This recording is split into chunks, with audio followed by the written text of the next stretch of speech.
Welcome to the Outer Realm with Michelle DeRoche and Amelia Pisano. Airing live on the United Public Radio Network, 105.3 FM in New Orleans.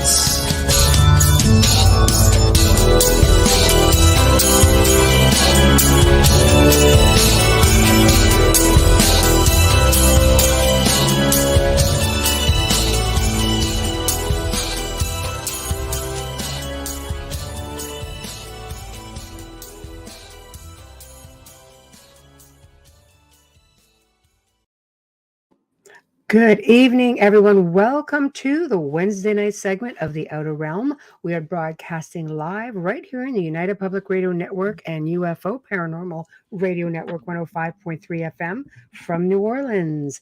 We are fully sponsored by the amazing people over at Folgers Coffee who have been a part of our journey since day one. So thank you, Folgers. We could not do it without you, and we appreciate you so very much.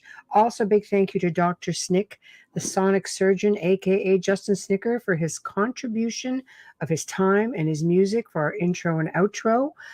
He's an award-winning composer of Halloween, horror, sci-fi, and dark wave electronic music that is just making its way through the industry something fierce. This guy's winning awards everywhere, just saying. So check him out on Bandcamp, Spotify, iTunes, Amazon, and most likely just about every platform that you can imagine. He's just everywhere. So big thank you to him. Big thank you to Steve McGinnis, the artist behind the logos for the Outer Realm.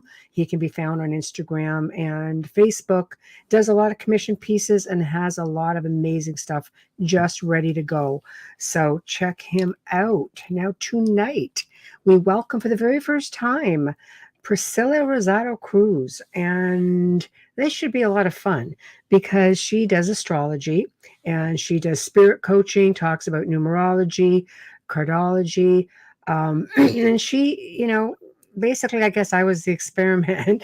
So she did, well, at least for me, she did my astrology chart, or one of them, and I have to say, it left me a little bit like, wow, in awe. So I was pretty excited about that and anxious to see what she's got to say about it. So for everybody listening, we're in the designated chat rooms, which tonight is a Facebook News on the Flip Side. We've got UFO Paranormal United Public Radio. We've got Outer Realm, of course, Canada's Most Haunted. Then head over to, I think we're actually on LinkedIn tonight under Joe Montaldo's network account. So for those listening on LinkedIn, find us there. However, we cannot see the chat room. It doesn't come here, but you will at least be able to listen in.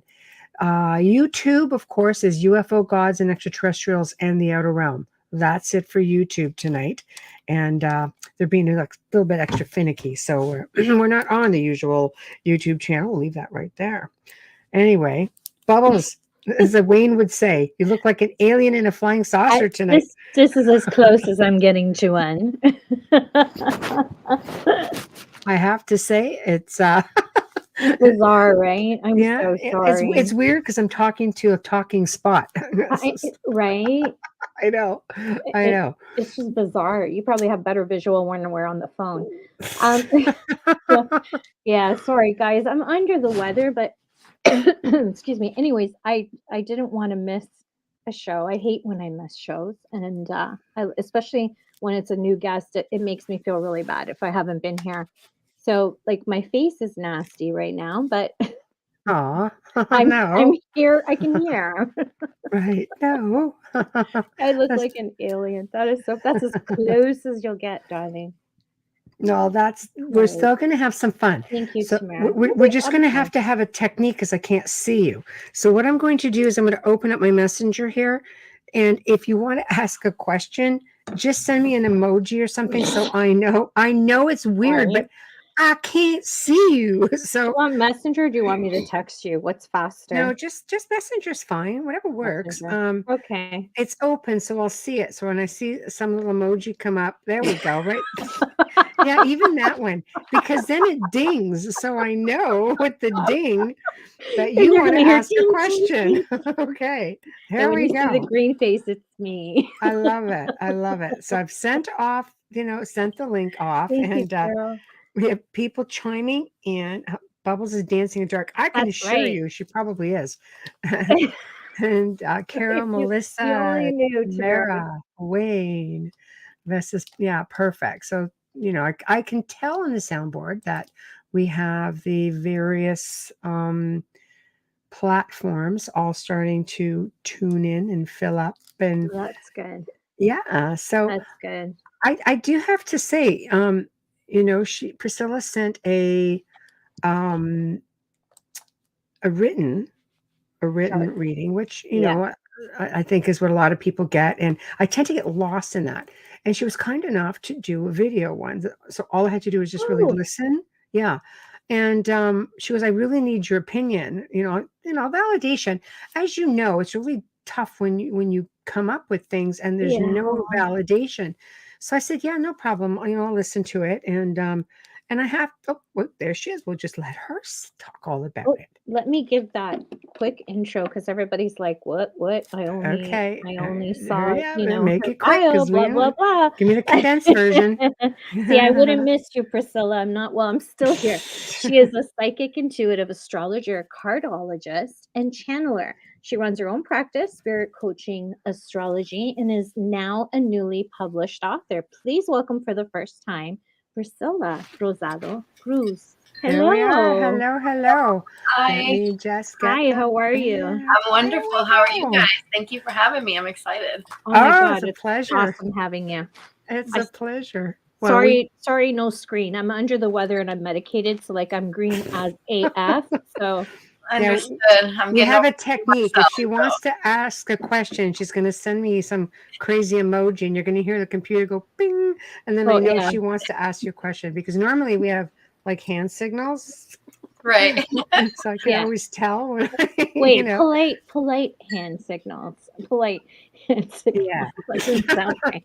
We're with I that. put up my index finger. I don't want to cut anyone off, because Yeah. it's often that we have like the three of us is a lot. Sometimes we have two guests and it's a lot and there's lag. So we want to make sure that you get your story across and you get your time. For sure. Great. Excellent. Yay. Well, how are you? I'm good. I'm excited to be here. A We've little had a nervous. long wait. Yeah. I so long that I actually forgot. I know. It's true. I can't help it, We're popular. What do you want? Yeah. But for those who don't know, you an astrologer for a repeated guest of ours, which is Micah Danks. Yes, Micah. Yeah. Friend. Micah. Friend. We wrote a book together also. A is for Aries. So Oh, very it's an nice. astrology book. Oh, right on. That Oh is my so God. cool. No, I love it. I think that I know he's been on, oh God, I don't know Amelia, what, 5, 4? I don't know. We've had him on he's almost a third host. I know. So Pretty much is right in there. I know. he's very interesting. He's very interesting. He is. I He volunteered is. to be, the guinea pig if you write P is for Pisces. Yeah, he's got a really deep mind. It's very, very profound. So Yeah. We can get lost in that mind. I found him on social media in an astrology group, and he had mentioned something with astrology in the Bible, and it really struck out. And I was like, "Oh, I've got to message this guy." So Yeah, that's how he's it began for us. interesting. He just so nonchalantly just pops it all out. Yeah. I'm like, I want to see the writing. So, I can't keep up otherwise. That's Micah for sure. So, why don't you just tell us about yourself? I mean, I guess maybe some people just wake up one day and say, I'm going to do astrology. I know people who have, but some people have a more profound journey, to the end. So I want to let you just take it. Okay, so yeah, I like how you said that because there are people that just do astrology, and there are some of us that are kind of called to it. Yes. Which is my story. So I did not grow up with any understanding of astrology really until about 8. My mom would watch the Spanish news segment, and there would be this flamboyance, like animated astrologer, Walter Mercado, and he was Puerto Rican. I'm Puerto Rican background, so he really stood out to me. He's a Pisces, I believe. So I'm a Pisces rising. Didn't know that at the time, but that was that like initial correlation. Right. And well, so I really only knew about the zodiac signs. Okay. So at 8 years old, that popped out to me, and I would learn like basically like everybody else knows the basic sun signs. And I didn't really give much attention to it unless like it was like casual conversation, like, hey, what's your sign? You know, it's like that. Right. The cheese Like most line. of the people, you're hanging out, you're at the bar, you're just asking people randomly, like, what's your zodiac sign? So Right. it wasn't really until about in my 20s that I got reintroduced to astrology, and it was a really weird way at how this happened. So I was, I guess I'm going to just put it out there because everybody's going to know eventually, but I was a dancer for a really long time, an exotic dancer for about like 19 years now, going on 20 years. And I was raised in religion. So to be a dancer and to be in religion was like, you know, they don't mix. Right. So Well, not fondly. That's for no, sure. not at all. And I would be at work, in the middle of work, feeling chastised. Like my mind was just going all over the place. And, you know, from there, I got married to someone, and I really wanted to change my life. So this is like kind of in between dancing and like researching. I just felt like I needed to search for God, because I'm like, well, what is God? You know what I mean? Like, how can I go to hell because I'm a dancer, but I have to provide for my children? So I just was so conflicted.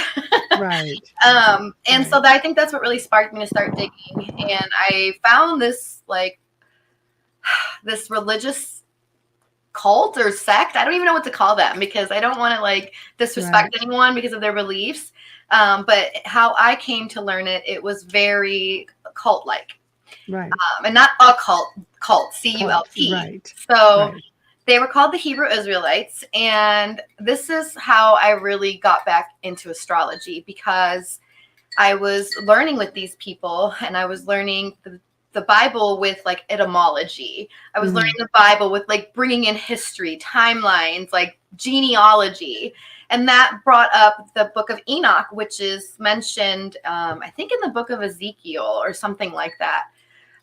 And I was like, what is this? So I found out there's like these apocryphal books, they must be books of the Bible. And I just started researching, and I found astrology in the book of Enoch. And I'm like, wait a second. So I just went back, started looking into the Bible, and I saw a lot of correlations with astrology, and that really took me down that rabbit hole. When I found astrology, I kind of left the Hebrew Israelites. So I was with them for about 3 years. So I learned a whole lot from them.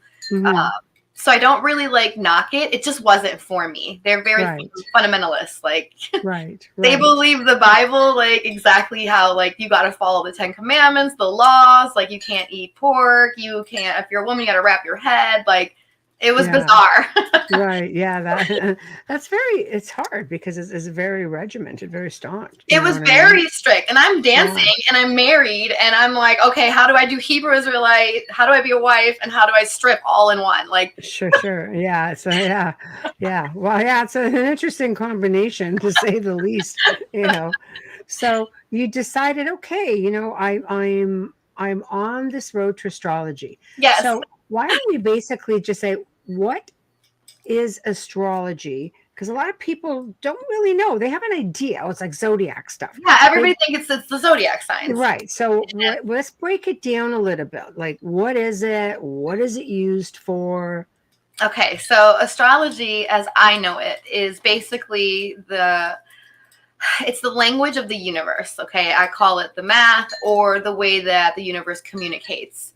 And what that means is, like the zodiac signs are like literally like 1% of it. That is just the constellations. But then we have planets, and then we have their cycles, and we have their angles and their modalities, their elements. So it's very, very deep. And the best way that I can describe it to people is it's the fingerprint of your soul. So how we all have a fingerprint on our finger, and it's distinct. No one's is the same. It's exactly how astrology is.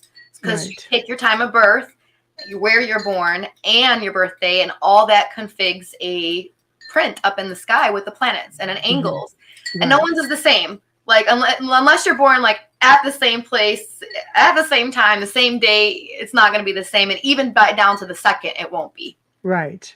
Right. So this is what astrology is. And from there, what I do is I'm able to read a person's energy, their vibration, and their frequency, because all of that is the same thing. And how I do that is looking at the math behind how these planets are pushing and pulling. So their velocity, their speed, where they are in the sky. And it gives you a storyline. So I believe that this is how the three kings in the Bible understood, the coming of Christ, and all of these allegories. They really are telling you how to, read your DNA, who you are, your identity. Like, so astrology is very, very deep, and there's more that goes into it, because we have all types of different occult studies and practices that you can tie in. So harmonics, vibration, frequency, numbers, numerology. We can bring in tarot, because that also is a number system. And then that's cardology as well, which is what I'm newly getting into, where it's the deck of cards that are actually a math equation. They literally did it off of the 52 weeks, and it's it's great. It is interesting. It's really interesting. Nikola Tesla did say, that the universe is all about frequency and vibration. I mean, life is about frequency and vibration. Numbers, definitely, in math, because you want to understand the universe, you have to really understand math and numbers, especially, you ready for it? Number 3. Oh yeah, 3 is the Trinity, and that's so important, because that's creation. That's how we are here. You go, father and child. So that's right. That's right. Holy Trinity, 3 is very, very 3, 6, 9. And he's a scientist, right? So, I mean, it goes to show you, because this is looked at something. It's not taken very seriously, and yet throughout centuries, people would go to oracles and seers, and this was really important. They would live their entire, people of, I guess, education. Yes, who knew gurus, people who really study and take time to really dig deep. And so it's crazy that in our time today, it's not universally known. And I look at that from being more so governmental or religion, dogmas, school, things that kind of have indoctrinated us to really not learn these things. That kind of push us down another direction. And I think that's bad for our vibrations, because we don't get to know who we are, and we make all these mistakes in life. And astrology is really like a compass to your personal identity, your personal energy, and it can help you make choices in life. So. Right. Okay. Here we go. Number 666. Yeah, let's go there. 6, my understanding, is actually 6 neutrons, 6 protons, 6 electrons, which makes the human. Yes. So that would be considered the mark of the beast. So are we the beast? You know what I mean? It's really interesting. Well, of course, everything with respect, if you even think about hell, there's a lot of things there that goes back to ancient knowledge that I always say sort of got bastardized in a way, and I don't mean that in a disrespectful way, but it got torn to bits and changed and altered, and to suit, let's just say, a newer purpose, right? Which is, again, religion as we know it. It's quite different, because there are a lot of things that were taken from many different ancient cultures and societies, and and it's so not what you think. No, and it's made this whole fear-induced society, and really just one-dimensional way of thinking, which is not good for us. How can we evolve? How are we going to thrive like that? So I do think that it's all orchestrated for this whole beast system that they're trying to create. So that's a whole other topic. All right. Well, quick question from Tamara. Amelia, I don't even know if you can see these. Do you want me to just read them off? The thing's right in front. This is the one time I actually can see them. Okay, good. Those are for the listeners, not the viewers, that we read them out. Listeners. Yeah. Okay, go ahead. Tamara, hi. Tamara says, do you find the other astrology different? Chinese, Celt, etc.? So fundamentally, they all are doing the same thing, but they have their own different tools and techniques to get to the same answer. So they are different as far as me versus a Vedic practitioner, but we're still doing the same thing. And in the end, we all come to the same conclusion. So. Right.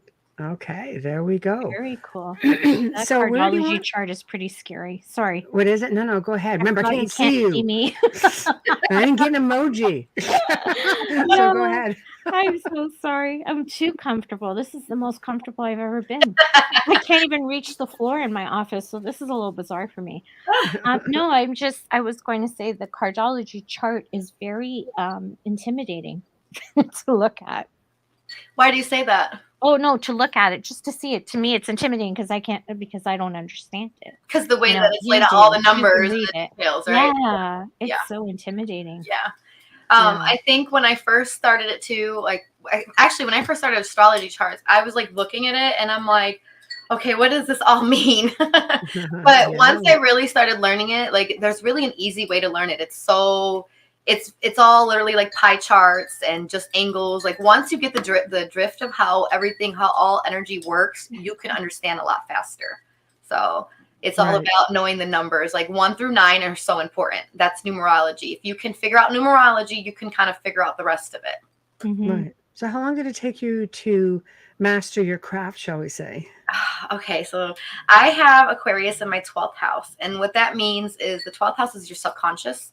And I have the energy of Aquarius there. So I have an inner knowing. So like I said, some of it, I just kind of picked it up and was like, whoa. And then a lot of it, I kind of already knew. I honestly don't get it. But if Uranus rules astrology in the art of astrology, and Uranus rules the sign of Aquarius, so it's something that I naturally have from a past life. Right. But in respects to when I actually started picking it up, I want to say it took a year to really get into it clearly, about another year to like get attention on Facebook and all social medias. And then I had my business up and running in 2.5 years. Wow. Yeah, it does take a while just to get noticed. Even when we have people come on the network here, it's one of the first things we say. People need to realize that you're here. Yeah. And then it builds from there, right? So for me, it's the word of mouth. I try to advertise, but building, you're right. Building a client base or even running your own business, like it's been really intense. There's been a lot of times I want to give up. I'm not going to lie, especially working with energy because I'm taking on so much energy. So I've had to learn how to like clear out my energy, how to recognize what's mine and what someone else's. Because just even doing the charts, I pick up energy. Oh, absolutely. Maybe it just comes down to grounding. Yeah, just going outside. I've been doing a lot more now, putting my feet in the ground because earthing. That's right. I don't have much earth elements, so that's something very important for me. Like I have to water plants. I need to go outside. Like I have to have a lot of tree. Yes, they do. They exchange energy with you. That's so really real. Do. So real. It is. It is. Amelia, you got this one. Yes, I have. Oh, go ahead. Sorry. No, it's okay. I was ready to respond to her. Oh, yes. I know, because you can read it. We do this for the listeners because we're on FM. So Tamara asks, so do you have a book or computer program to figure out the planets on birth dates and years? Yes, I have a software program I use personally, which is called Janus 5, but I also use AstroDance, which is online, and that's available to everybody. It's a great tool. You can put in all types of asteroids. You can look at different charts and different systems, so I definitely recommend that to everybody. That is cool. I always have a Sorry, I forgot. You can't see me. It's okay, man. I'm just going to let you go. I had my finger up. I know. I had my finger up. We've been doing this for 3 years, so it's I wonder how many times you're going to do it today. I know. I'm just looking at a dot on the screen. That's it. Sorry. I know everybody is. You go ahead. Thank you. I always have a problem with mine because I don't know if I was born at 8 o'clock in the morning or 8 o'clock at night. So I've had it done both ways. And it's like, oh, good Lord. It's a little bit. Does one resonate more so than the other? For me, the morning, as someone who's a medium, that's what I feel. The strange. I would go with that. I would go with your gut for sure. Thank you. For sure. There we go. It's bizarre. I was actually born on the day, I was born on March 19th, 1969. You're muffled. Oh, sorry. Can you hear me? Much better. Yeah, I'm hearing Okay. I was scuffling. probably and- covering my What mic. are you doing over there? I'm moving. It was too comfortable. This is terrible. I need to be in my office. This is terrible. But I was born March 19th at 8 o'clock in the morning in 1969, but my sister passed away in 1953, March 1969. 19th, 1969. Like I was actually born on the day she passed away, except she was born on a Thursday and I was born on a Wednesday. She died on a Thursday. Sorry, and I was born on a Wednesday. You're born on Mercury Day, which makes sense because you're on the air talking. That's what Micah. I don't even know what she's doing right now. But sorry, I'm not used quit to having. moving. I'm not used to having the microphone on the stupid wire. I know. I'm so sorry. I'm gonna mute unless I talk. Okay. You know Because what? I want to hear about Priscilla. I don't want to. Well, I'll tell you what. When you're ready to ask a question, just put the mic on or turn the mic on. Sure. Perfect. Thank you. All right. Here we go. Okay. Now we have a good system. So, okay. So, you got yourself organized. Your people know who you are. And now you're just full on doing what you do best. And you did a reading for me. Yes. So do you want to get into that a little bit and we can discuss it? Because it was a lot of fun. I have to say, reading it to me, you're right. The information is so overwhelming that it was a lot easier to make the connection when I saw it, like when I was listening to Yes, which is why I do the report and the video, because some Right. people are, kinesthetic, others learn by visualization, hands-on, or, sound versus reading. So I like to give both options. But it's a great option. Yeah, and the written version is so because it's done with the software program, it's so algorithm type of reading. It's just very boom, boom, boom, basic. Right. And if you're not familiar with astrology, you're going to be like, what? I don't get it. You know what I mean? Yeah. So with you, of course I did the video, but I didn't just stick to one reading. So typically I do natal chart readings or whatever people are booking with.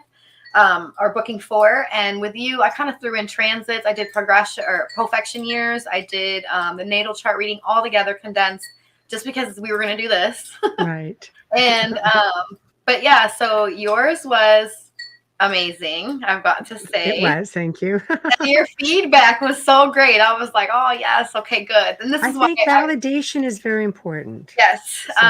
Because you're right. I'm like you. I'm a Leo moon, so I need to know that I'm doing the right thing. I need to feel that warmth. That we're ruled by the sun. We are the heart center.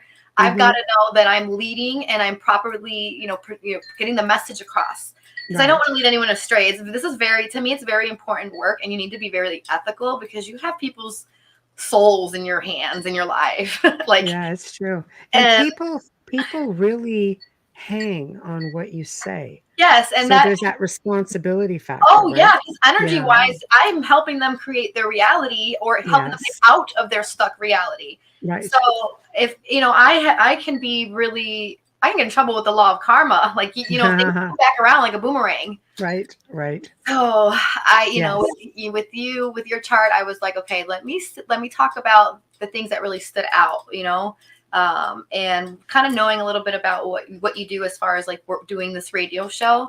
I didn't know really in detail. I just know I watched one of your podcasts and I loved it, by the way, the one I told you with the guy with the flat earth theory. David Weiss. He's been on twice. He's a lot of fun. Super energetic. I loved it. I'm like, I need to know this guy's freaking rising and sun and all that. He really spoke to me. I have been recently here getting into the whole flat earth thing, but all right, so that's a whole nother story. It's another show. So yeah, doing your reading was amazing. It was crazy to see all the stuff that I could kind of make sense of, and then getting your feedback, because I was like, all right, when I was reading what you said, I'm like, I got the chills, because I'm like, man, I really saw that stuff.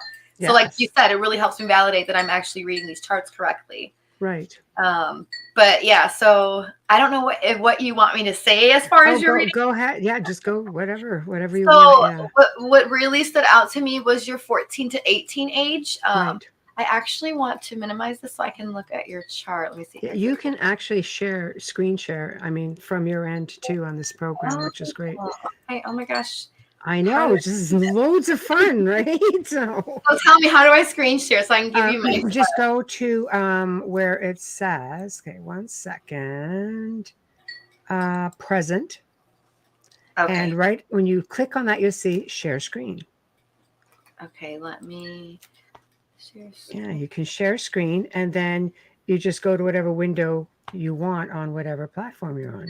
Okay. If it's on Google Chrome, click Google Chrome and go to whatever window you want. If it's your computer file, you'll find it. It's up, and it'll tell you right what it is. But just go back to this one. Okay. Okay, hold on. I'm just going to share this, and then I'm going to go here. I'm just going to put this up for. Can you see this? No, we can't see it yet. Tamara, her website is right here on the banner, and she'll list that stuff on the website, I imagine, for your fees and things like that. Okay. Yeah, there's a list of what the readings I do and how much they are. I also have an app for Android and iPhone, so you can also book the readings there. Yeah, that was exciting because actually Apple fought us tooth and nail almost 3 months, and they finally published right before this video. So, or this podcast. It worked out because there it is, and it's there for Android as well, right? Yes. Okay. Exactly. There's your screen share. I'm gonna put it. I find how to screen share this. So. You're all right. There you go. Whoa! Whoop! And you're gone. I don't know what happened, but I'm just gonna tab over and look at it. Okay. Yeah. Okay. So let's see. What was it that really stood out to me? Okay, yeah, the ages 16 through 18. So when I was looking at that, what stood out to me about that was that it was your sun sign. So I knew that it was your vitality, your physical being, that had something different happen to you at around that age, because it was in your house of subconscious. It was your house of past life, the spiritual house. You know, your fourth, your eighth, and your 12th house in astrology are like the paranormal houses. They are the houses associated with psychic energy, spirits, the underworld, disembodied spirits, all of that. And the 12th being just as profound as the 8th. So those two are really, really like deep with it. The 4th house is more ancestral. But 8th is like underbody or disembodied spirit, underworld spirits, like malevolent, psychological, real deep traumatic stuff. And the 12th is all types of spirits, ghosts, anybody really coming in, and you have your sun there. So I knew already because what you do, but looking at that, it showed me that around that age, you had some really major spiritual events happen because of an opposition that goes to your, I believe your Uranus. Let me look. No, your Neptune. Right. And Neptune rules that house in in natal astrology, and Neptune deals again with the spirit realm. So and it's really profound because Neptune is very much like, not just like telekinesis or, telepathy or things of that nature, but it's really like being able to see or hear them, clairaudient, clairsentient, like, and so I saw between those ages, because of the degrees of those planets, that was a really prevalent time for you. And you confirmed that. So I was just like, wow. I did. Anybody who follows me knows that, I was always very, very open about the fact that I did have an attachment at that point of some sort of an entity. And that was kind of a point where it peaked and where I decided, like, yeah, I've had enough. I see Amelia's microphone is off. No, I just felt because Priscilla, and I love your name. Thank you. Said your son is in the 12th house, so is mine. Oh, so you don't see, then that makes sense that you guys both do this show right here. Yeah, we always joke and say we have one brain, but no, that's why I'm like, wait a minute. And you still are a medium also, so that makes sense, because if she's a medium and you can deal with spirits as well, both of you, because your son is in that 12th house, you guys can deal with a lot of spiritual. Oh, we do. Not just actually sometimes attacks. Like, you have to learn how to really control that, because your embodiment, your physical body is involved in this. Oh So yeah, absolutely. So yeah, it was a good. I was easily when I read that, I went, yeah, that was a pinnacle point in my life where I went, I've had enough, and now I'm going to get rid of you, and I did. But how did you do that? I'm kind of curious. for me, because I mean, at that point, it's not like we had. You had to go to a library if you really wanted to get any information. It's not like you can go online. There You're right. was no internet. So and there's not like there was a whole pile of information available. So I did two things. I learned about cleansing by going to get a book at the library basically on white witchcraft and cleansings and how to keep your space cleansed. And I really started, I'm a big believer in mindset, and I've got a very strong mindset. And this is what I teach people over the last 2 decades that have helped. And I still always preach mindset. And I literally empowered myself and taught myself to be the one in control. And you'll often hear me say things like, acknowledgement is empowerment. Don't give it to them. And for you, it's like so important, both of you actually, because your sun in that 12, it is about the subconscious mind. So if you don't control that conscious mind to like control that subconscious, it's going to overpower you. 100%. 100%. And I preach it all the time. I believe it's instrumental. At one point, I used to have a 1.5 year waiting list. And I would work with people online or through the phone at the time. And just, this is what I would work on. And I would just, work with them behind the scenes. And by the time I became available, they already had the problem solved. They didn't even need me. And this is my main objective, is to bring people to the point where they don't actually need me. They can do their own. Yeah, exactly.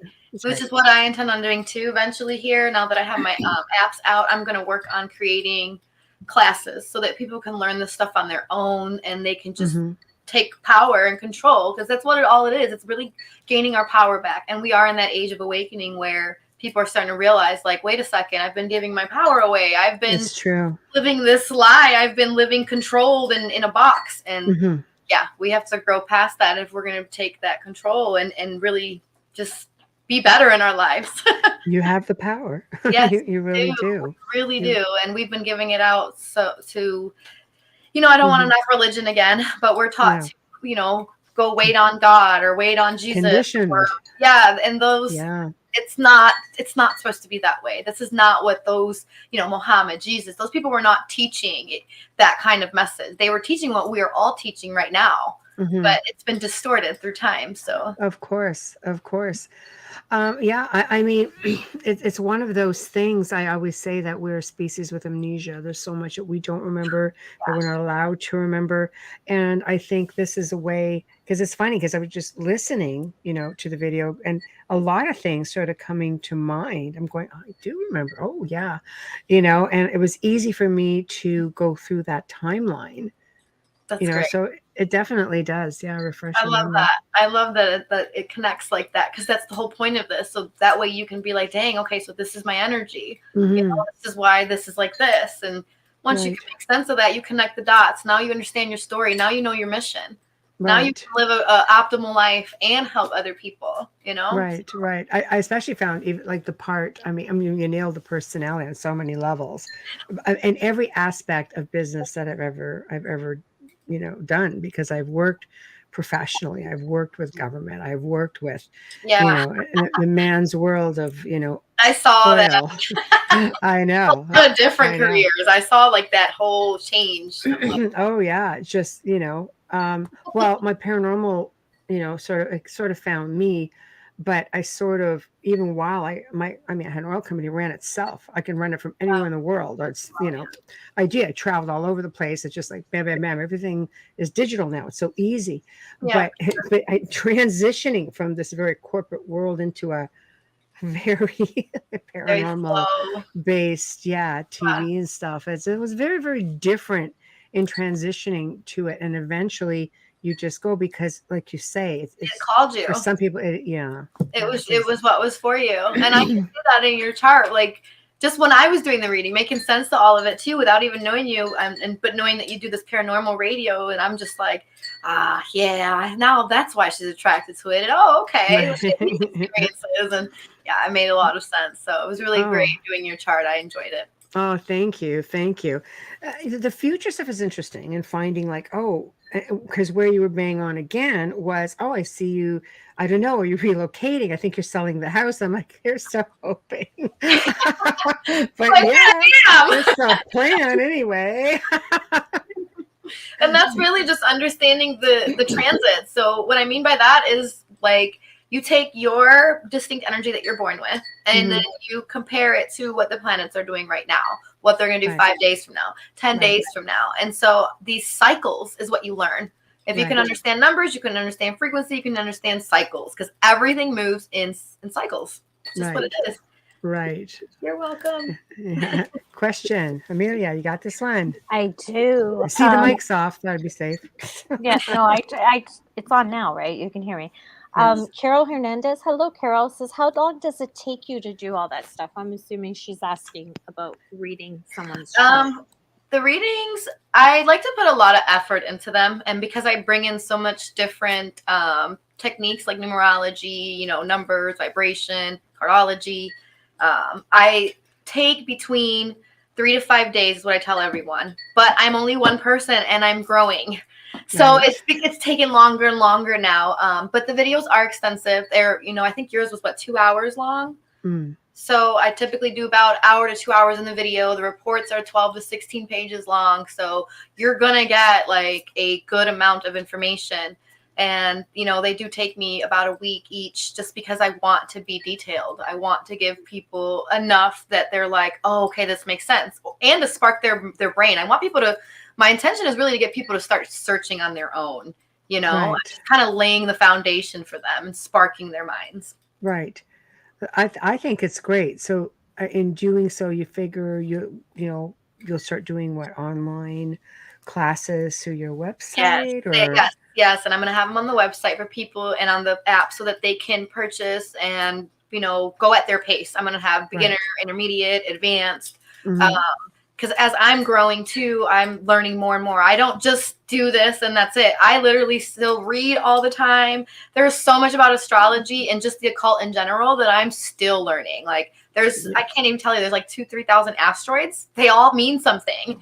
So I have to learn all these asteroids, and you learn the fixed stars. Like there's a lot. Right. So, but as I learn, I want to give out to people as well. I'm laughing at Carol's comment. She said I'm bad at math. Well, she wants to have hers read. So does Tamara. And Kelly. So the website's right here, guys. It's right on fun fact, I was not good at math at all growing up. Okay. I to give a little bit more of my background, I grew up in the northern Chicago area, and I grew up in a really like poor, what you would call ghetto, around gangs. My brother joined gangs. I followed his footsteps. I was in 2 rehabs by the time I was 14. I was addicted to cocaine from like 10 to 14 years old. So I've had a really rough life, and I did not finish school. My last grade was 7th grade. And I went when I was 20 and got my GED, and I did like 1 year of college, and then I got my clinical in hypnosis at this one school that I did online. And that was it. Like I hate math. Put it that way. So I do believe in life experience, though. Yes, I feel like the experiences I had in life actually brought me to where I was. That if I would have just went to school and did the secondary and all this, I wouldn't have found my path. I would have just been, you know, like everybody else, like, you know, just kind of in this box. So it's true. Sometimes it takes a certain lifestyle or certain experience that will just nudge you into the direction you're supposed to go in. It's like, Wayne and I speak about this all the time with the universe. It has a way of making your path harder. If it's trying to nudge you in a direction and you're just not getting it, it will make it harder for you to climb the hill until right. And then when you start to veer on the right path, things start to get easier. And you're like, oh, things wait a fall minute. in line, and you're like, maybe, maybe this is where I'm supposed to be going. Going this way. Yeah. That's what happened to me. That's exactly what happened to me. So I was on the wrong path so many times in my life. But again, if I wouldn't have went through all these different experiences and realities, I would not serve as a person that could help others. I cannot. empathize with other people if I never had those experiences. So Mm-hmm. I'm glad I did, because it's shaped who I am now. So Well, you can tell that you love doing it. That's for I sure. love it. I do. You know. I love it. It's a passion. Yeah, And absolutely. But you're clearly good at it, and thank you. I think you'll continue to evolve in it. I'm a firm believer in research. Like I'm known for researching. Oh my gosh. I'm ridiculous at it, actually. I And mentioned that. you did. Yeah. When I heard that, I was just sitting there laughing to myself, going, "Get out of my head! Get out of my head! I know you're in there." But Yeah, because I mean, it's you're true. so deep with it. I was like, man, I can learn a lot from this lady. Oh, God, yeah. Oh, And I was God, actually yeah. excited because of your card. I think, what did I say? You're Queen of Diamonds or something. Yes. Yeah. Yes, and so that's my Saturn card for this year. So each year you get a card, like a hand that you're dealt, and my card is 8 of Diamonds in the sign of Saturn. And ironically, Saturn is moving into Pisces in March, and that's my first house. That's my rising. So Wow. it's supposed to be me meeting somebody a lot more advanced, gain more mentorship and like learn more. So I was like, oh, this is one of the ladies. Ah, there we go. The status, the There queen we go. lady right here. So, and you're a court card, so you deal with the public eye. Anybody that's in like Jack, Queen, Kings, and Aces are dealing with higher authority levels and things of that nature. While the 9 through 1 cards, or 10 through 1, I should say, are literally like the masses, just regular vibration people. Mhm. And then 10s kind of intercess between the two. Right. And I'm a 10 of hearts. So here I am intercessing with the authority to the general public. So right. It's all about tying it in and then making sense of it. It's interesting how it all works, because I certainly don't, consider myself anything like that, but I have been in the public a long time, and it's complimentary and humbling when people say, I like how you explain things, because it's like in layman terms. I'm like, wow, really? I thought I was being technical, but okay, good. Because I like to explain things so it's understood. You're a great communicator. You have so much 3 energy in your chart, and 3 is about communicating. It's ruled by Mercury. It's very creative energy, and you creatively express things when you're teaching, which is important because, like you said, you can't really hit different, personalities or demographics or whatever if you're not able to like tie them in and be animated and be creative with your speech. So I'm very animated. But you're really curious though, which brings that research side of you out. I'm curious about everything, because I don't like to see. It goes to show you, no matter how much you research, there's always something to learn, because I just can't take something at face value, because I know it's deeper. My intuition tells me it's deeper. Yep. I mean, I would just even, I grew up Roman Catholic because that was my parents. And I always am a kind of recovering Roman Catholic. Yeah, I was gonna say, and I do say that with all due respect, because I've learned so much, right? So without much. Beginning you how you're gonna, exactly. And I try to be real delicate about it, but when I started researching religions, then I started researching ancient cultures and civilizations, and I'm just like, no, something is definitely missing here. So here's Melissa. Yes, thank you, Melissa. She's a team member and a friend. Can you get that, please? Yeah, Melissa says she's a great mentor, always willing to explain and help. I can validate that. Yeah. Well, see, and this is what I was saying.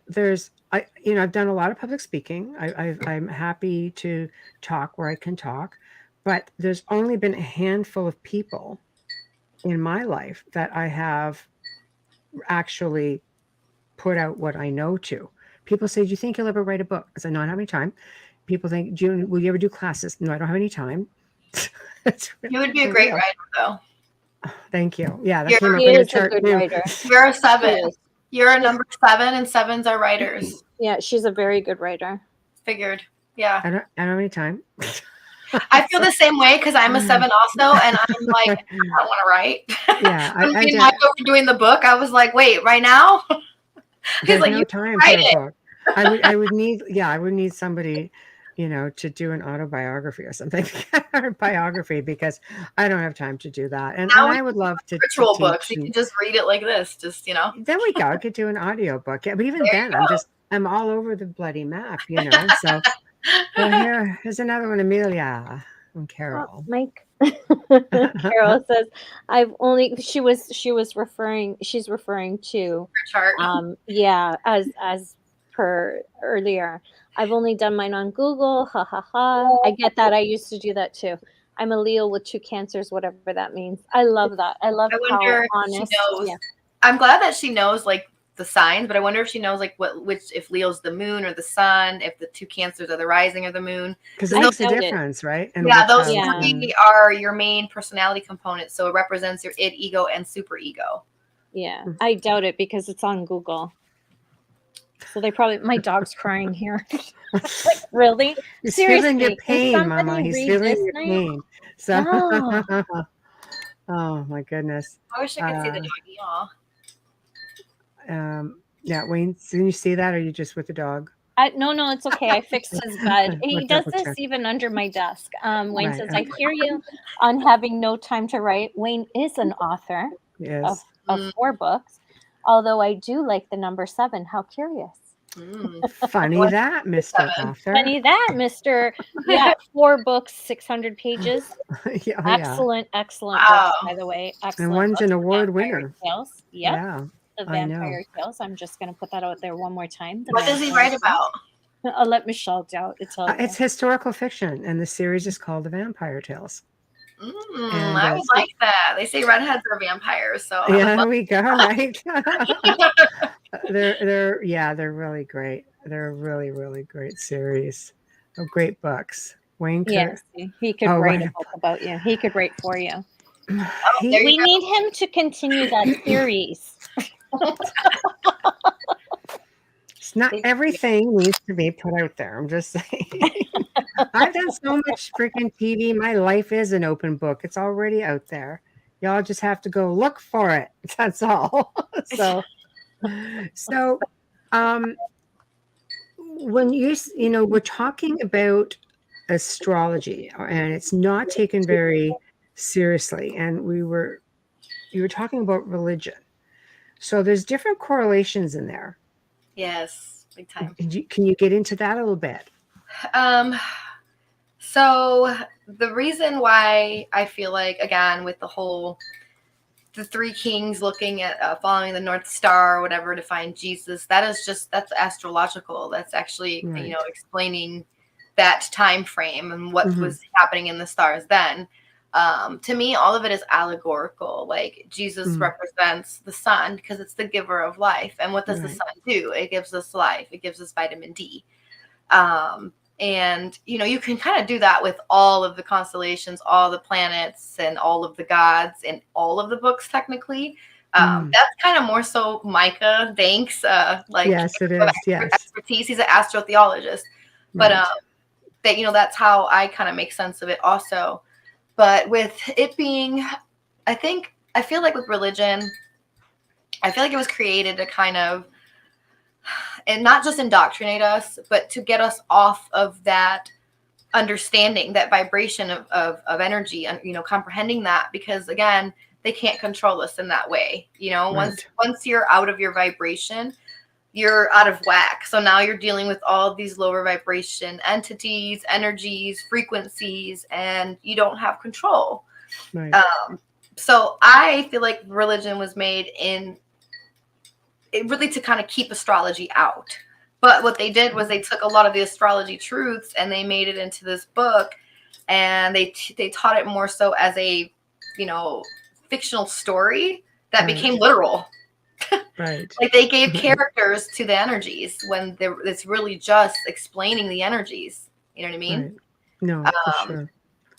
Yeah, I completely get that.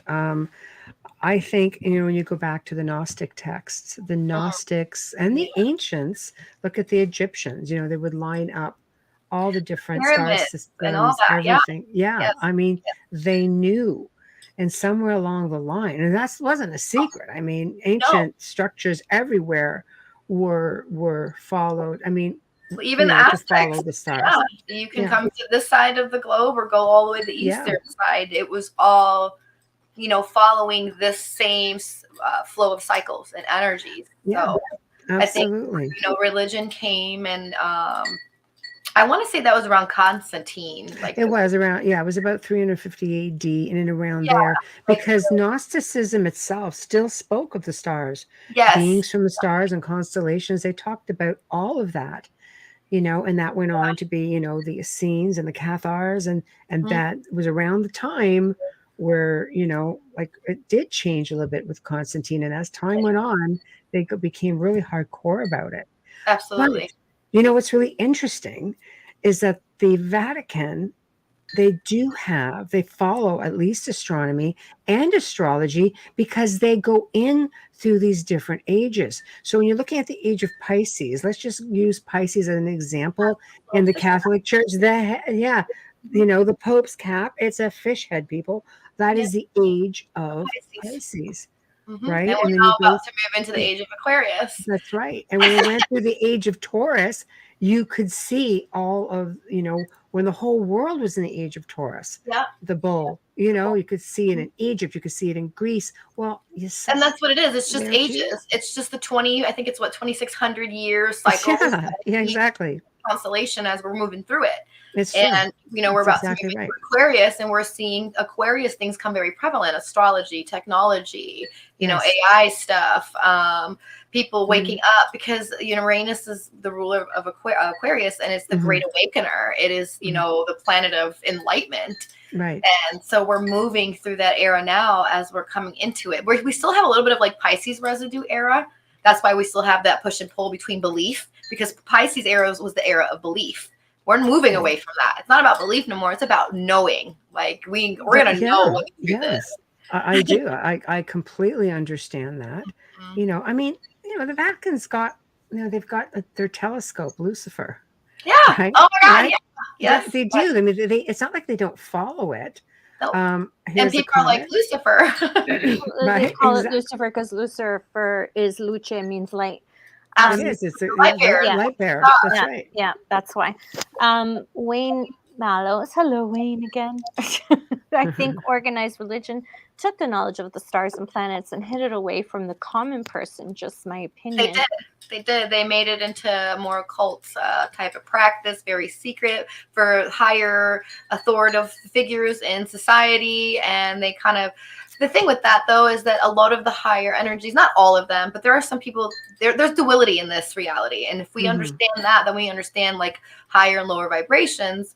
And some people have to deal with more malevolent spirits because of their light is so dark at this point. And these are people that, I think that's what the Bible tries to explain when he's talking about like the devil or whatever, in the disembodied spirits, demons, if you may, they kind of fell. And what they mean by that is like they distance themselves from light. So it's really the illumination, the understanding. And if we want to get technical, we all kind of fell. We're all stardust. We're the ones that fell. So, which is why that 666 understanding is our DNA. It's really us, what they're talking about. That's true. And I think people who have a really beautiful light sometimes end up being the target. You go through life wondering, why are we bullied? Why am I bullied my whole life? Why does everything go wrong? Because I think you're just a target for, for malevolent things, whether to test you or people, they're like kind of just dead. Robotic. They might not wake up in this lifetime. I don't think everybody's meant to wake up at the same time. Right. I agree. Some might not even ever wake up in this time. That doesn't mean they will reincarnate and try again. Kind of look at it like a video game. You know what I mean? Right. You lost a level, you got to come back.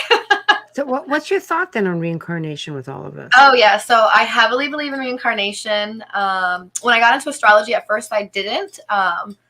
I just didn't really, not that I didn't really like think about it like that. I didn't realize the correlation. And when I recognized that there was a such thing, because that's how you understand energy, you can't capture it. You can't kill it off. You cannot harness it. It doesn't die. Right. And that's what we are made of. So when I understood that, I'm like, wait a second. So then I started getting into like near-death experiences. I had this book by a wonderful, I think he was a hypnotherapist, something Newton. I can't remember. Or, God, I have it somewhere. But when I remember the name, I'll tell you. Yeah. He did 300 case studies of different people who had NDE experiences. That's near-death experiences for those who don't know. Mm-hmm. And he regressed them back to that moment and where they went after they died. So hearing those stories, and then all of these kids who can come back with true reincarnation stories, then they can pinpoint it from a guy all the way in Alaska and he's in Texas. Like, what? Mm-hmm. Yes. Those things really made me realize, okay, we definitely come back. And Mm-hmm. I had to learn how that works, that energy, to understand astrology. And that actually was going to say that earlier. I think personally, to be an astrologer, you have to know your history. There's a lot of astrologers out there that are just so by the book, and I'm you're really doing a disservice to themselves and others, because how can you understand the cycles if you don't even know when to look back to make the proper correlation when it happened before? Right. And astrology helps with that, because you can go into past lives too. Absolutely. You can go back and past these times, like this eon that we're in existence. We can go way further back, Mm-hmm. I'm not that good yet, but I plan on being one day. I'm going to work towards that. Well, you let me know when you're ready for that one. Right now I can really just go into your distant past life. Right. And I can see an ancestral tie. So I can see potentially how long something's been kind of going on, but I can't see how many different lives, right. what they were distinctively. I might just Right. know your most recent one. Right. Right. Well, Yeah. it would, but that's, for the most part, The most important. Yeah. And as Right. long as you know your ancestral stuff, your ancestral baggage, you're able to really clean things out, because that's our Mm-hmm. mission. Every time we come back here, we're supposed to be cutting these cords. These are karmic cords that we're tied into, and people Mm-hmm. are karmically tied to us. So, Mm-hmm. no one in your life is there by mistake. You've met everybody before, even if it's just a random face, you know what I mean? They say you dream that before you even have played out here on Earth in the astral realm. So, Right. Right. So it's sort of like having that ancestral baggage. Some people call it DNA imprinting. Some people, yeah. Yeah. And it's proven scientifically that the DNA does hold memory. So it does, yeah. And I think that it ties with your parents, because in your charts, you can really see your parents. You can see their state of being when they conceived you. Right. And you can see how they got along when it came to you. And that's something that's really important astrologically, that people need to understand, that, you can be in the same household. You and your siblings are not going to have the same experience with the parents. You're not going to see your parents the same. You're not going to understand things the same, even if you're in the same household. Right. And that's so important, because that goes back to that whole fingerprint of the soul. Mm-hmm. We all have our own baggage, even if you are in this family tie, you know what I mean? And Right. sometimes your family on Earth are not your real soul tribe. These are just people you're tied to that you got to clear out the debt. So that's fascinating. Yeah. And that's why some people, just after the karma's done, they kind of go their own way. That's why some families don't, bond together, while others do. Everybody has their own story. So yeah, that's interesting. Why maybe some people don't click. You'll sometimes hear how yeah, for sure. They just figure just because of your parents, you have, I often have heard terms, when you have parents who just can get up and leave their family, especially like a mom, because you have that cliche of, we birthed you, we have that maternal. My kids, they're all adults now, but I've been nicknamed my mother bear. It's oh, don't even go there. She'll eat you. Your chart. Yeah, right. I know you did. That's funny. You did, because I am really like extra vicious when it comes to my kids. I can never imagine that Leo moon. You don't play about your kids. All right, I can't imagine walking away from them. Okay, microphone's off. Go ahead, Bubbles. No. I was going to say, thank God that you made that comment, because I feel that it can work in both favors, either that you're really, really tight, or there are things that you learn from each other, and then you just kind of go depart your ways. Yeah. And a lot of people say, because I've lost both my parents, a lot of people say, oh, when your mom passes away, she keeps the family together. For me, it wasn't true. My dad still kept it together, and we stayed together. But then through things happen, you kind of, whether it's distance or you don't you know, whether you don't get So, along or or you whatever. cleared your karma out, or Yeah, that is you know, amazing. it's next. Yeah. Mhm. And it's crazy. That's why you can meet a total stranger and feel such a deep Yeah. connection with them, because they're really part of your soul tribe in comparison Yeah. to Mhm. you know, your mother, your father. This is where I learned to stop judging people. I used to be very critical. I used to be a know-it-all. I think we've all been there, but you have a beautiful energy. Thank you. I I want to say appreciate that before I have to mute my mic again. it. Thank Well, you. don't mute just yet because we have a comment. There Yes. we go. Go ahead. Carol Hernandez says, this makes so much sense. I'm an identical twin and I was born second. We are mirror twins also. She is a textbook narcissist. And I'm sure she's not. Yeah. So I've seen that. Mm. So that, yeah, that, very that different. explains it Yeah. right there, because you know, no one is exactly the same. Even if you're twins, you're born a couple seconds, you know, difference. And again, you have different storylines, you have different debts, karmas, and dharmas that you're tied to. So we all have to go our own paths. Yeah. That time Which is is exactly everything. what Tamara says. That timing is everything, right? She could have been born even 10 minutes later and it changes Changed everything. Yep. Mhm. everything. Mm-hmm. Mhm. So Yeah. fascinating. It's definitely different. Just to think that we share space. You know, you're practically living with strangers, and yet we come into it, and apparently we choose this for ourselves. Do you believe that we choose our paths before coming here? We You do. Right. So you're choosing your path according to what you still have to do, like your mission, your lesson, what you owe, and what you're going to be blessed with. So we pick our parents. For the Right. people out there that have a hard time with that, we do.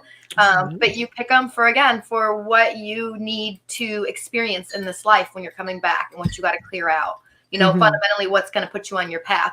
Now, we have free will. You can do whatever you want in this life if you choose not to follow what you're supposed to follow, you know, and we inherently have that compass, our intuition, our gut feelings. Like we know. Mhm. We know. Most people have that conscious, you know, devil and angel in their heads. Mhm. Right. And then, Right. I mean, but there are some that don't, and that's also their journey as well. But we, you Mhm. know, we pick our paths and we come back to clear the slate. And I just want to say that we're all really freaking strong for doing that, because some people Mhm. don't want to come back.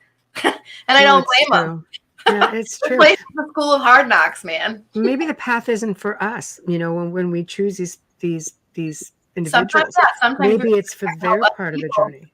Yeah. Yep. Or you know, you're tied to this person, so you guys agree before you come back. All right, I'm gonna come back with you to the earth so we can fix this. Let's go. Go get born first. Like Oh God, yeah. I know. I just want to be there for a little while. You know, and then you go take the people brunt come. of I it. mean, and it's sad when we look at it from that perspective, because there are kids that come, they're here 3 years, they die from illness, or someone comes That's and true. they're here, they're 18, they're shot, they die. You know, we all and how I look at it too is we all will play a role one day in this life that someone else has played. So whether you're going to experience it in your path now, or you're going to come back and experience it, this is why it's really important to watch what you do, what you say, and what you put out there, because life has a funny way of making you go through that again. He said, I'm a prick.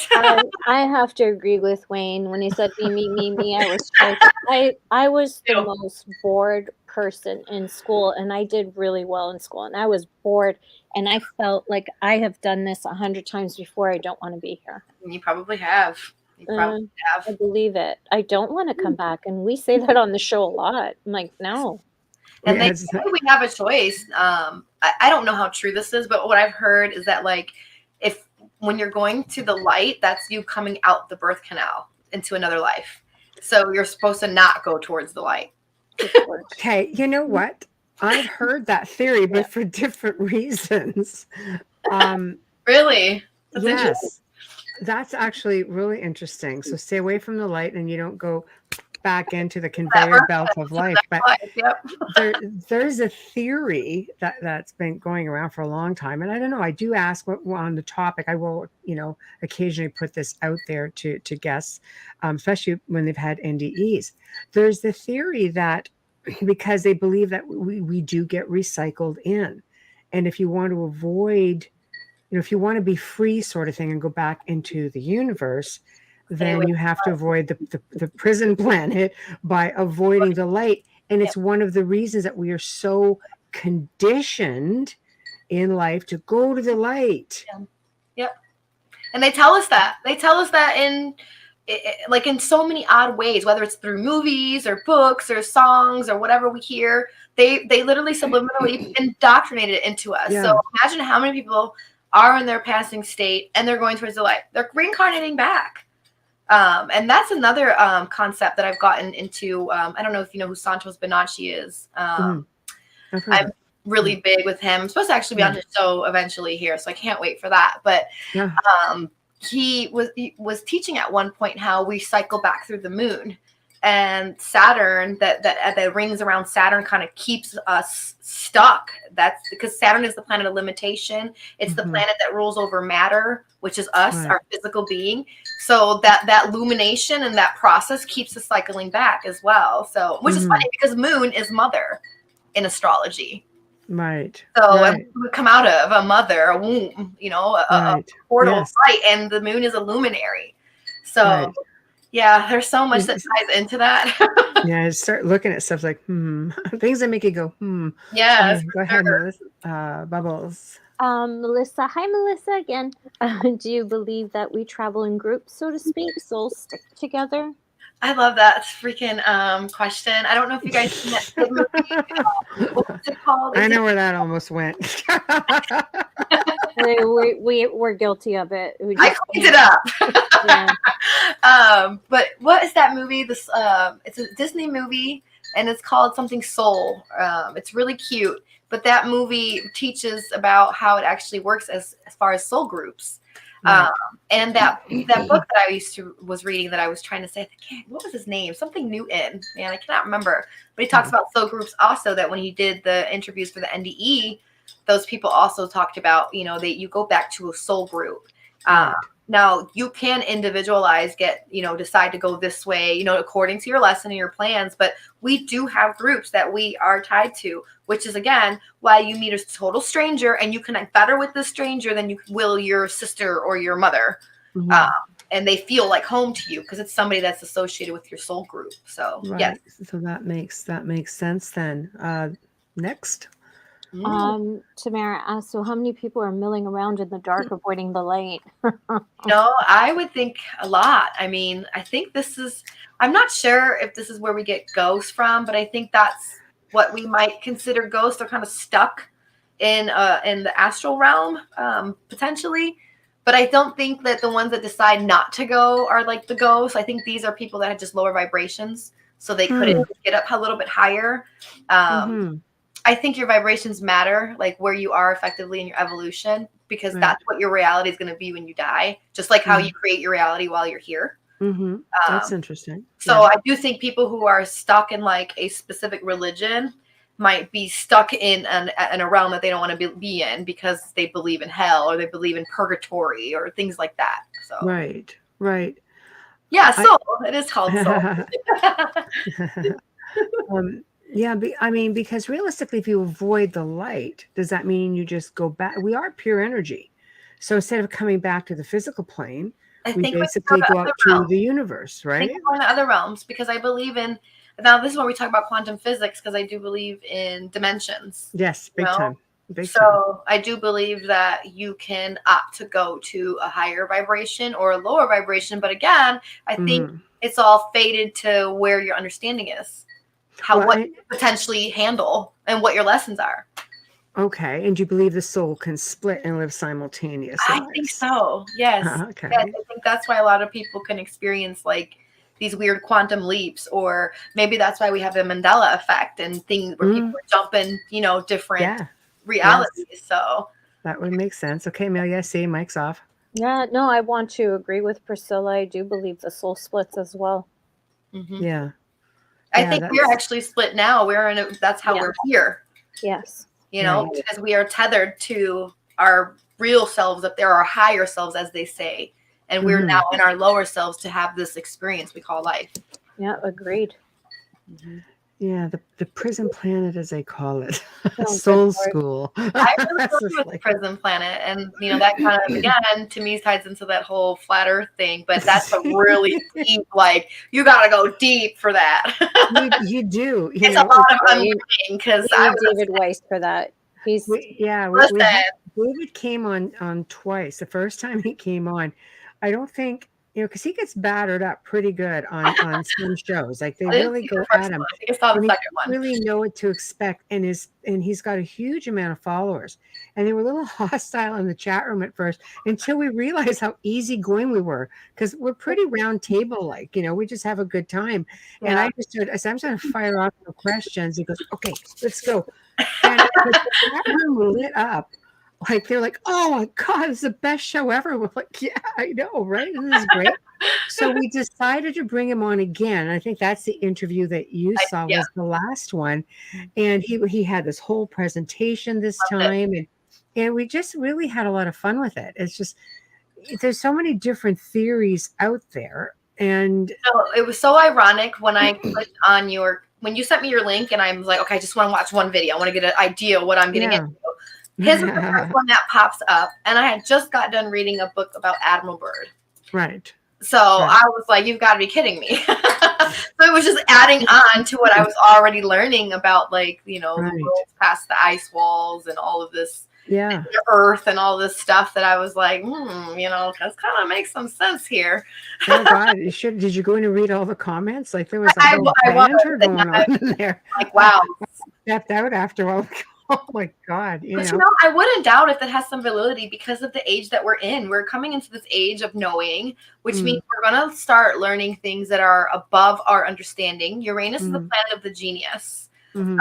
So it's information that it's going to sound crazy because what's the fine line? There's a thin line between genius and crazy. So to some people, they're going to be like, that's nuts if they can't handle it. But you have to go in and find the first interview. Because it's really different. Yeah, it's really different. Go ahead, Amelia.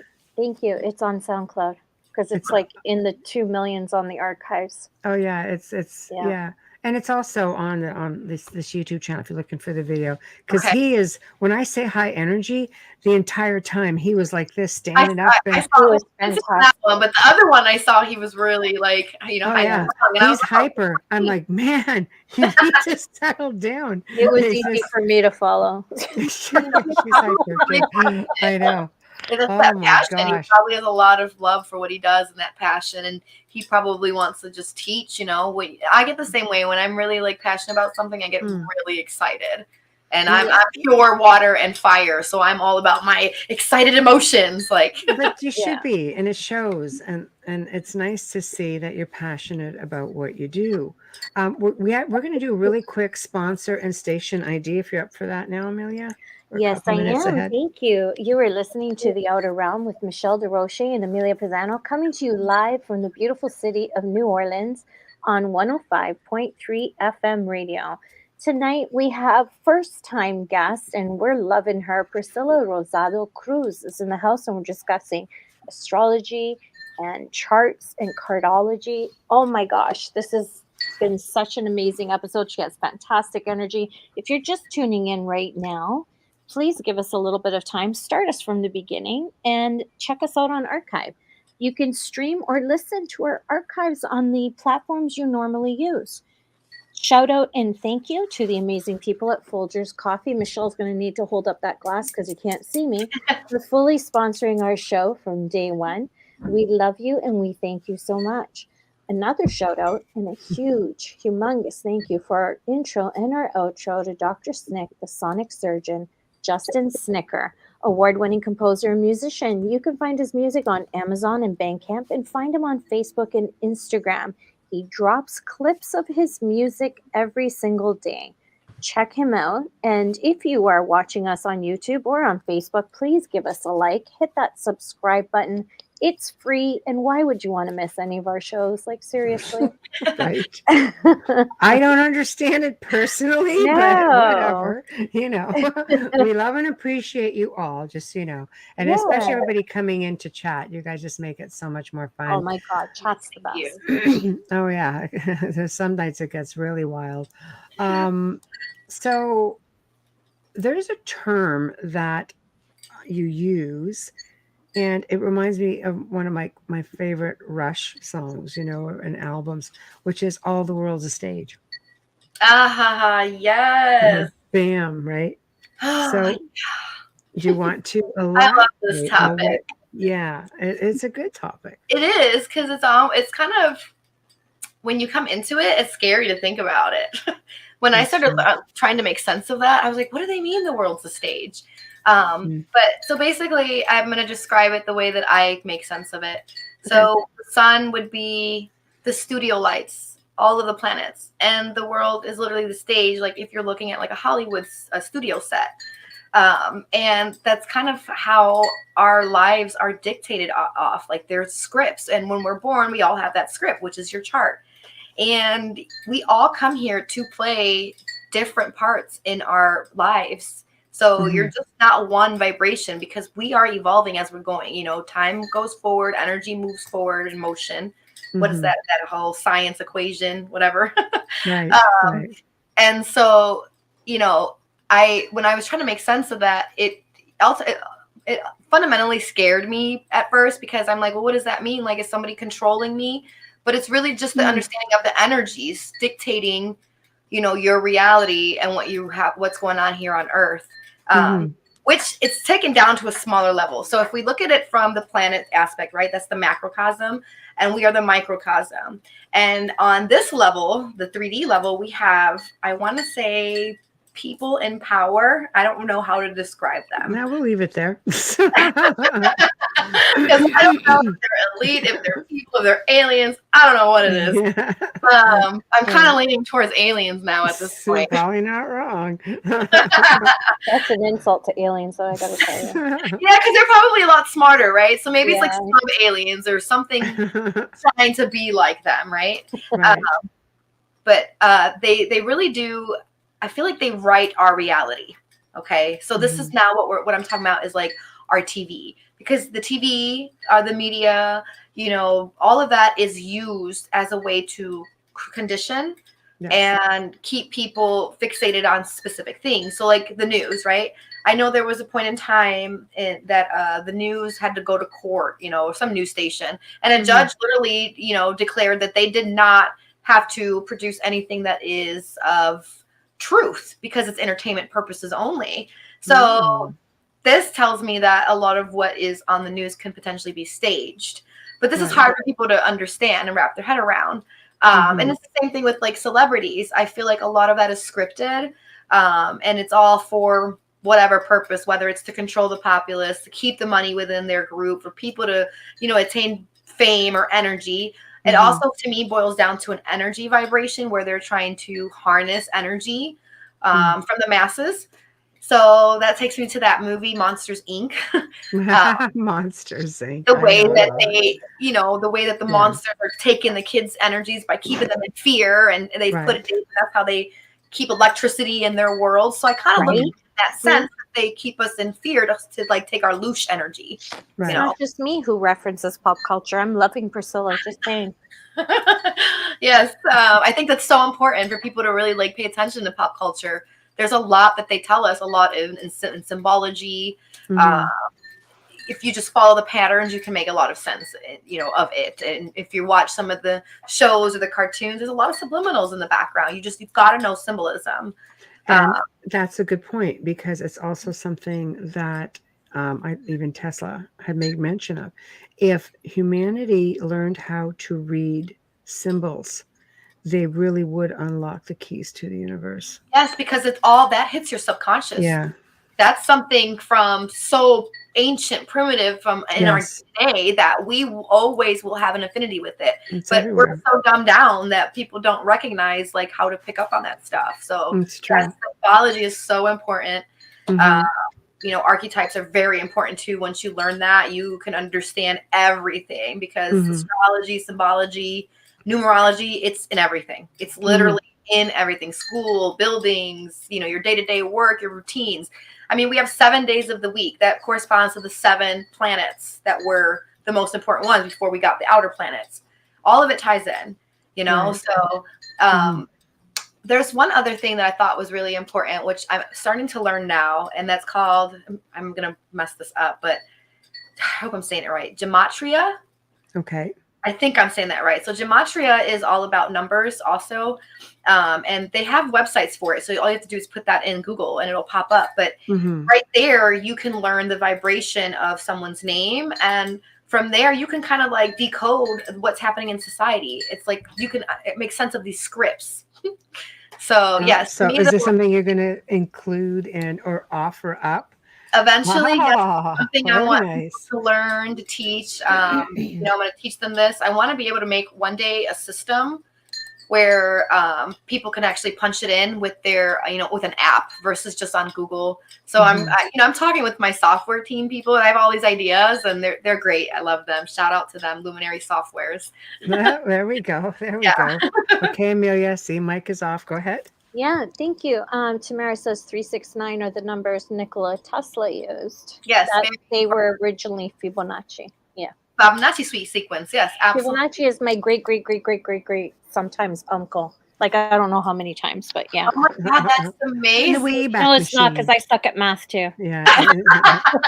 You didn't get his gift. It's okay. Exactly. No, my family built Pisa. I can't draw. Yeah, it's just wonderful. As long as you know the basics, though, honestly, like arithmetic, really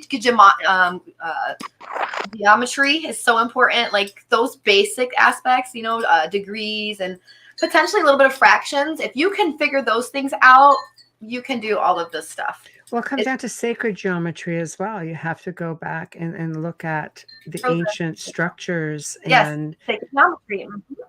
Everything.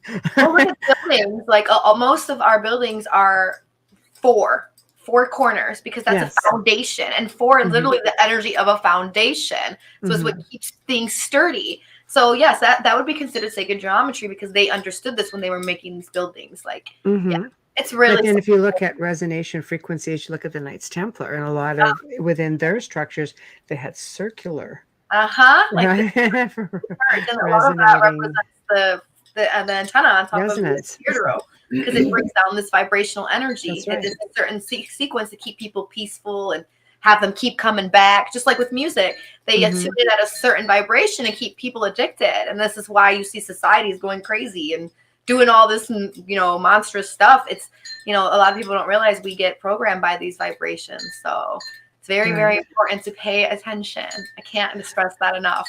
It's true. There's a lot of things I think that we miss. We miss it because we're kept very busy. Life we're captivated by the woes. Yeah. Well, the TV and give us. How many people work 2 jobs? How many people, you go to work, you come home, dinner's on the table, pick up the kids, homework time. Like, you don't have time slave mentality to really pay attention to all of the signs that are being left all around us. We've somehow lost how to be aware. Yeah, we lost touch with that. Awareness is key. It is. And, we're really, really just running towards the Joneses. We got to get the next nice car. We got to provide for this. And even down to like relationships, the way that they glamorize love and things like this, it's promoted a lot. And, it's promoted kind of inverted, because that's another way to keep us closed-minded, right. And in this age, we're supposed to be learning detachment in the age of Aquarius, because they are the vibration of detachment. Being objective, kind of being outside of yourself, outside the box, that 4. Right, again. back to that understanding. Yeah. Right. So with astrology, I mean, obviously you're expanding with this. What kind of people come to you the most? Honestly, I get all types of people. Okay. I find people that find me are people that are in their middle of, I want to say the middle of their awakening, because they're still kind of like dabbled, 1 foot in, 1 foot out. They're seeking. And it's a lot of people that are dealing with trauma. I mean, I have Chiron and Gemini in my 4th. So I know that with Chiron being the asteroid of the wounded healer, I'm supposed to be healing people from their home, astral lineage line, their mother, and communication. Because this is what I've mastered, and that's what I attract. I attract people with mom issues, with home issues that don't feel like they're at home. People that feel alienated, people that have problems communicating, people that have traumatic things happen to them in the family line. So I am a 4-planet stellium in Scorpio. What that means is I deal with things of the underworld, the occult, under disembodied spirits, Pluto things. So trauma, sexual trauma, psychological trauma, abuse. And that's what I pull in. I pull in from all of that. And I think because I've experienced that so much in my life and I've been able to heal from those things and come up out of those things, that I am deemed with that. Like, this is something I have to do. And I know that. So how does astrology help? Is it just them knowing? So that's the key. The key is actually being aware. What we just talked about, awareness. Once you're aware of what is really the fundamental base of your issues, then you fix it. Because let's say you're angry at somebody for like a month, your spouse. There's something more deeply rooted in there with what you're angry about. But if you don't know the beginning of where that anger stems from, or that disappointment or that abandonment issue, how can you solve this current problem? You can't. You're going to keep cycling in it. So my job is to help people cut that cycle tie and bring that energy to a higher octave so they're not repeating the same reality. So how can they cut the tie then? Just depends on what they're going through. So first, awareness. Second, working with that trauma.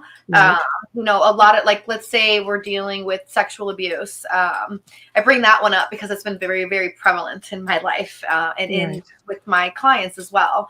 And being a sex worker, 20 years as a dancer, that's been very big for me. But what I learned with that is to understand that chakra energy. Because if you don't understand that chakra energy, you don't know how to harness it. So you don't know how to stop attracting certain things. And that chakra is really magnetic. Sex is magnetic. It's ruled by Pluto. So if you're constantly, in that lower vibration, you're going to keep magnetizing those realities to yourself. So my job is to get people to look at it from a different perspective and pull in the energy differently, working with things, getting things out of them. So almost like what you said, because I know you said you're an energy worker. And I saw that, and you're like probably 100 times better than I am at that. No, don't brag on it. We just work it differently. That's all. Or potentially that, but I feel like I'm a baby compared to you. I'm old. We'll leave it there. You've got a lot of wisdom. So just working with stuff like that. It just really depends on the client and what works best for them. Because again, one size does not fit all. I can't make someone work in this area and then have 5 people do the same thing. It's not going to work. Everybody's different, which is why I never freaking like school, because everybody's conditioned to do the same thing, and not everybody learns that way. Like, this is why some people make it and some don't. Right. Here we go. 1 second. Okay, Amelia, you got this? Tamara says, I was told you work I'm going to say physical, emotionally, energetic, and then the soul releases. Okay, so it's all tied in because it's mind, body, and soul. You have to work it all. And I think a lot of people don't recognize that. They feel that, oh, well, I just got my life in order, so I'm good. Okay, well, what about your emotional state? What about your mental state? What about your spiritual state? Some people don't even have a spiritual connection. They're like I said, NPCs. They're just operating real robotic.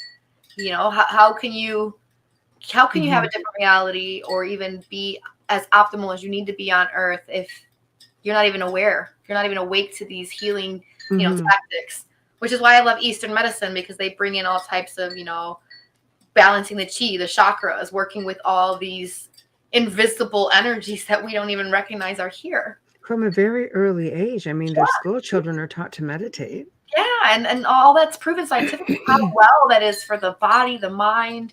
A lot of Eastern medicine or even holistic approaches, they've been demonized and they really work. I was working with healing people as far as diets, and I had a friend that he's cured today, but he was taking 6 insulin shots a day, and I was like, no. And he was given 6 months to live when he met, and I was like, listen, what do you got to lose? Let's take a chance.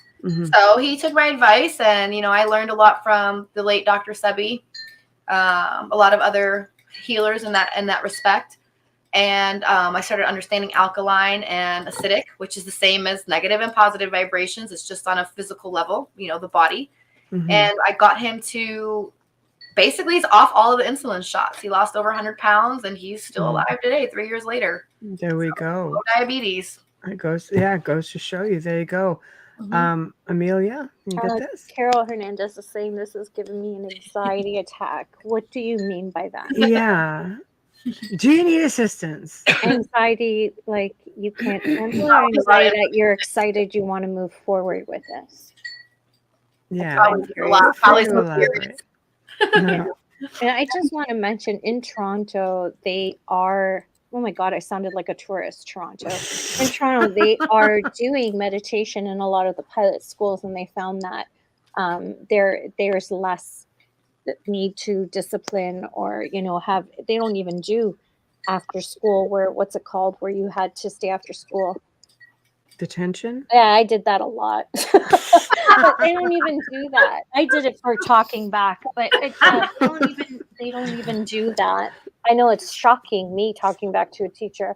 There's a lot of countries like that. There's some countries that have prisons where they actually teach positive reinforcement versus punishment. And there's less crime.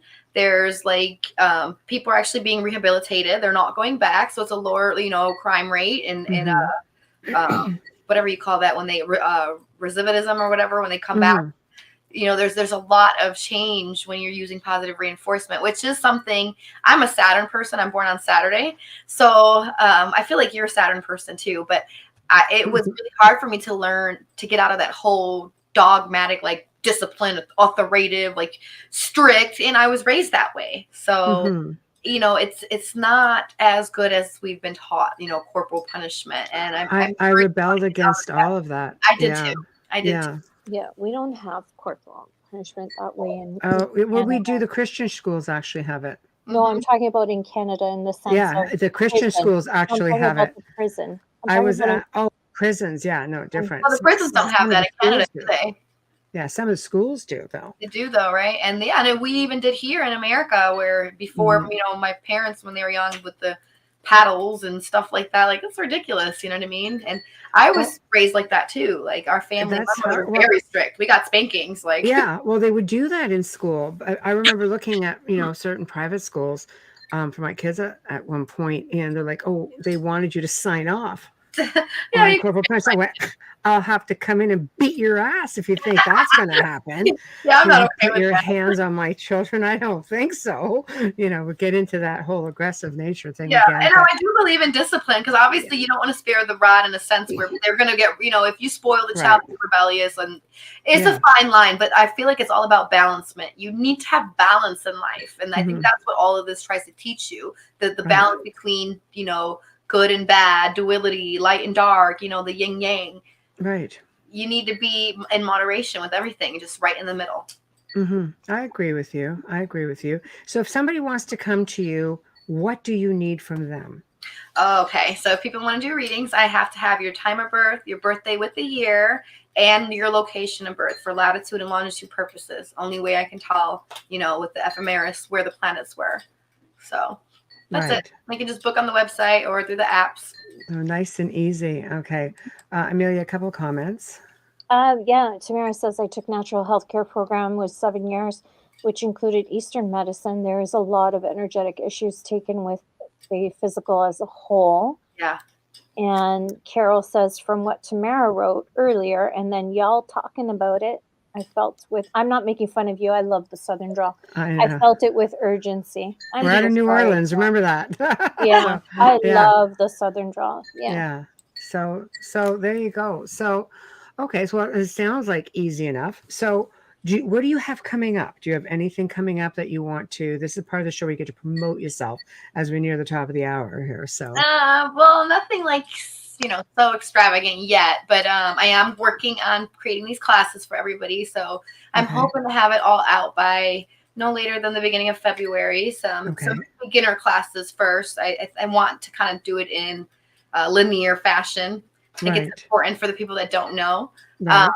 I do have, like I said, that podcast coming up with Santos Bonacci. So hopefully everybody knows what that is. Look out for that. So you have your own podcast, or you're going on? No, I'm going to go on his podcast. His podcast. I don't have my own podcast yet. Everybody wants me to do one.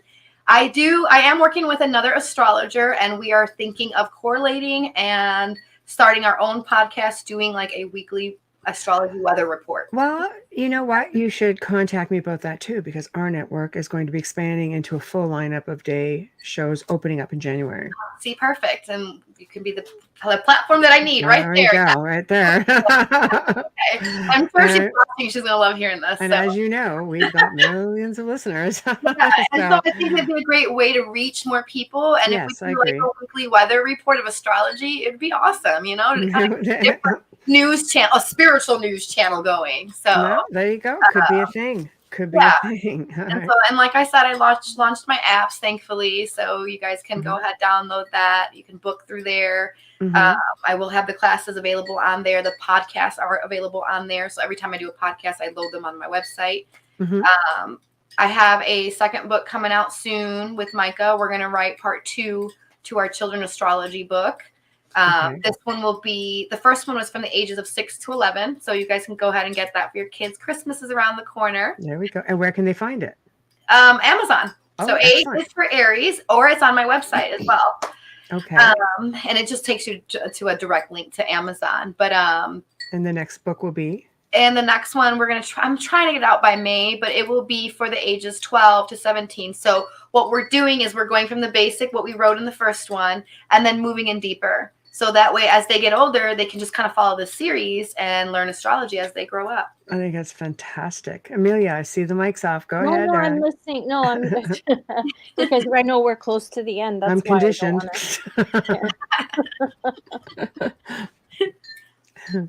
Oh, okay. Oh, so you don't want to speak?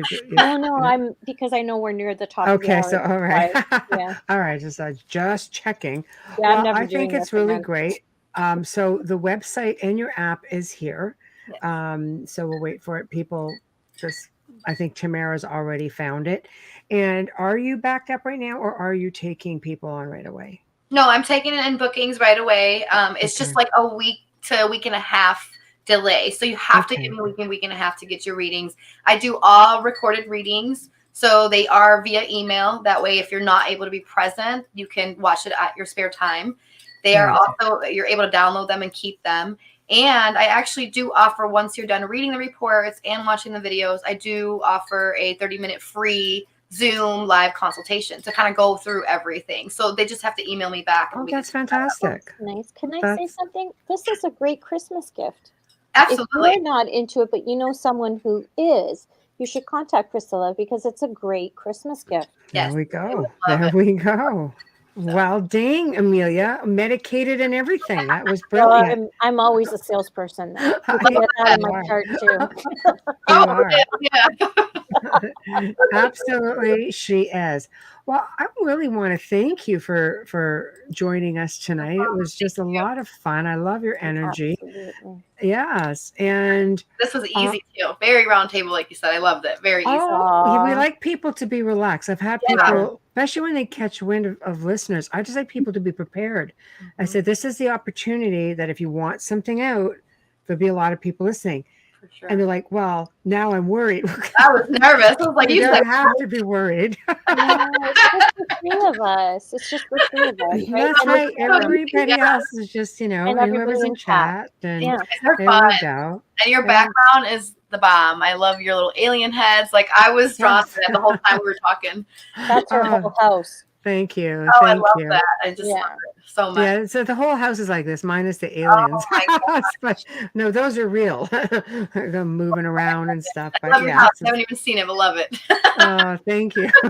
Thank you. Hey, we talk about everything here. We're just quite open. So, but thank you again for joining us. And I'm going to be in touch with you soon. And I will send you links to everything as well. So you'll have them. Yes, please do. Absolutely. And I'll be in touch as well. So thank you, Priscilla. You're such a joy. Thank you so much. Thank you guys so much. Likewise. See you guys later. Good night. Well, that was awesome, to say the least. I love her energy. I love listening to her. When you get the written stuff, you don't really get, like I said, you don't really get the gist of what's really you know, I mean, the thing's like 10 miles long. It's really hard to get the gist of what's what, you know. You're in Saturn with the cusp of this. I'm like, oh my God. So when you get the video and you're listening, all I can do is I can look at the charts and I could just close my eyes, I can listen, and I could instantly make those connections. And she's really energetic. She's just, as you can see, she's just really passionate. So fantastic show. So thank you very much to Priscilla for tuning in. She's just a blast. And thank you to Folgers Coffee for sponsoring tonight's show and every night's show. Thank you to Dr. Snick, the sonic surgeon, Justin Snicker, for being our sponsor and providing us with our intro and outro. Gotta say it again, Harpy. Come on, guys, Folgers commercials. Get them in. Promote yourself. Easiest way, promote yourself. Give us a nice, like 40 to 50-second clip of what you do, who you are. It just has to involve this logo. That's it. Make mention. That's it. And it gets in front of millions of people and it sits in the archives where hundreds of thousands of people see it. It never goes away. If you want to contact us with those videos or questions and comments, go to the Outer Realm Contact at gmail.com, the Outer Realm Contact at gmail.com, or go to the Outer Realm Facebook page and click the email button. We don't do personal messages there at all. It's just too hard. So it'll come right to email. Tomorrow, you guys, you're going to love this. Of course, we welcome back Barry Fitzgerald and Brian Allen from the UK. And they're going to be picking up where they left off with part 2 of their book, The Deception of Gods and Men, which I was constantly on about the whole show the last time. And it's going to be the same thing this time because it is just fantastic. So remember, wherever you're listening, please subscribe, join, like, follow, whatever the case may be. And we will definitely be appreciative as always. And so I just saw Tamara, where'd you go? Is tomorrow going to be pre-recorded? It will be, but we will be in chat tomorrow. So and you're reading the book. See, there you go. But you know, it's always a bit different when you hear the authors talking about it and how they came to that research.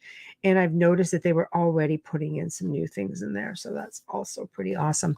Anyway, guys, tomorrow night we will see you and have a fantastic night. And for those of you who are already on your way to celebrating Thanksgiving Day in the United States tomorrow, happy Thanksgiving. You'll get another one from us tomorrow. Take care. Good night.